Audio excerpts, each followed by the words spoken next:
يسعى الجهاز الفني للمنتخب السعودي بقيادة المدرب الفرنسي هيرفي رينارد للخروج من أزمة حقيقية بعد الإصابة القوية التي تعرض لها الظهير الأيسر ياسر الشهراني أمام منتخب الأرجنتين.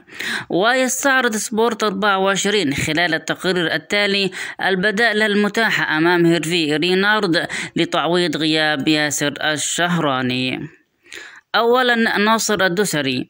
يأتي لاعب الهلال ناصر الدوسري على رأس الخيارات المتاحة أمام هيرفي رينارد لتعويض ياسر الشهراني. ثانيا، سلطان الغنام. ويمثل سلطان الغنام الظهير الأيمن لنادي النصر خيار ثانيا لدى هيرفي رينارد للعب كظهير أيسر. ثالثا، محمد البريك. محمد البريك ظهير الهلال الخيار الثالث لهيرفي رينارد في المركز الظهير الأيسر. رابعا، سعود عبد الحميد.